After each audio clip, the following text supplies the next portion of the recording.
Hey everyone, off the mic Sports Network here. We're heading a week away from the CFP National Championship game. Ohio State will take on Notre Dame.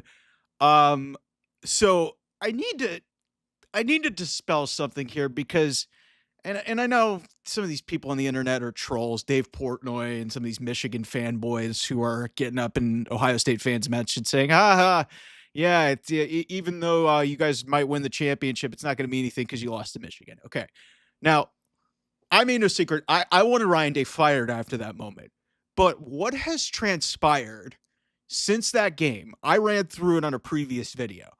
They have completely woken up against a really solid SEC team. They took them to the woodshed, Tennessee. By the way, almost the entire Ohio State fan base didn't show up for that game. It was like a 50-50 split in the horseshoe, which I've never seen before.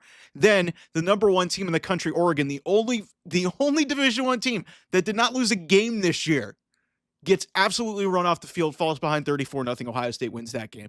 And then in Arlington, basically, driving distance away from the Texas campus, they beat Texas in a really decent game and were struggling on offense for large chunks of it and found a way to pull that game out. I'm going to say something, and this is kind of directed at these Michigan fans who are going to just, if Ohio State's able to win this championship, which they should, they're going to be a significant favorite against Notre Dame. They're the better team. They're the more talented team than Notre Dame. That being said, Notre Dame's perfectly capable of winning this game. They've proven throughout the season since the Northern Illinois loss, even when they're overmatched on talent, they've got a really damn good head coach who just turned 39 years old in Marcus Freeman, who is leading this team and it's the most likable Notre Dame team, the most blue collar, and that's kind of how Notre Dame is. But we've always thought that Notre Dame's kind of like Duke basketball. But Marcus Freeman's found a way to make this team likable. They perform above their talent. They've got a bunch of just blue collar, hardworking dudes, but they're kind of depleted injury wise. So there's that. But if Ohio State's able to win this, which they should, but we've seen crazier things, we're going to look back on this championship year with Ohio State and say, God damn, losing that Michigan game was the best thing that ever happened to Ohio State. And you're going to be looking at me, some Ohio State fans will be looking at me saying, what the fuck are you talking about, Mike? Hear me out. This team was coasting. They had just beaten Indiana, knocked them off for Indiana's first loss in the season. Everybody was heralding them as they were going to be the team that was going to go into this playoff potentially as the number one team and go play Oregon. They get complacent in a rivalry game that they haven't won, and they lose. They get clipped by 3 points against a Michigan team that couldn't complete a forward pass, the worst Michigan team in the last 10 years. They lost. They had to sit at home for 3 weeks and hear so many people just say, Tennessee's going to beat us. Tennessee's going to beat us. And then once they beat Tennessee, oh, you're going to have to go play the number one team, Oregon, who hasn't lost. Hey, there you go. Nobody gave them a chance. And it allowed Ohio State to kind of fly under the radar, play with some confidence. And you've seen the untapped potential in some ways of this team. Jeremiah Smith doesn't even really play well in the Texas game, but still, he gets unleashed in the first 2 games. Will Howard's looked like the perfect quarterback for this Ohio State team. They've run the ball well with Quinshon Judkins and Travion Henderson. The defense has been flying all over the place. Jack Sawyer with the Ohio State play of the century, the new holy Buckeye, maybe. We'll see how that goes. Ohio State fans can insult me for saying that. But we're going to seriously look back if they beat Notre Dame and they finish this off, that Michigan loss may be one of the best losses in the history of this program. And yeah, it's to their biggest rival, but look at what has transpired. They look clearly like the best team.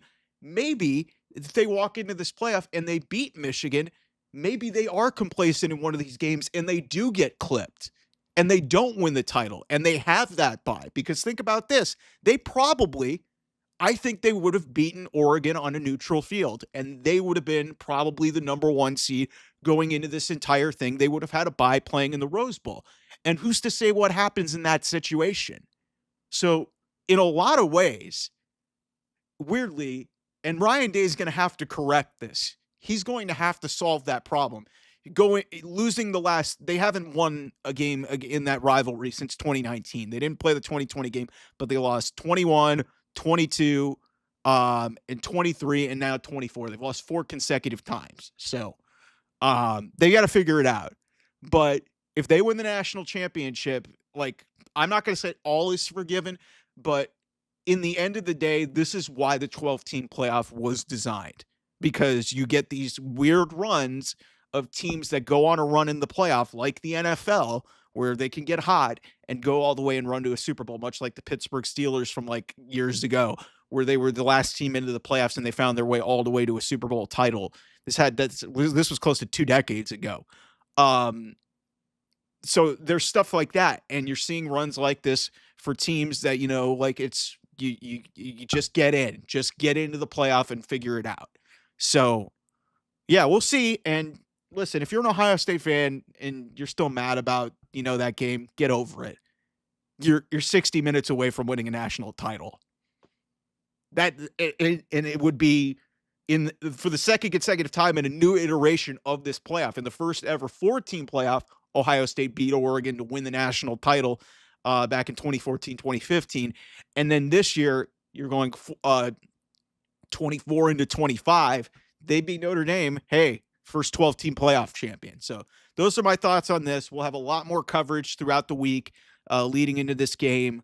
Excited to talk about it with y'all here. OT Mike Sports, Off the Mic 28 on Twitter. I will see you guys soon. Bye-bye.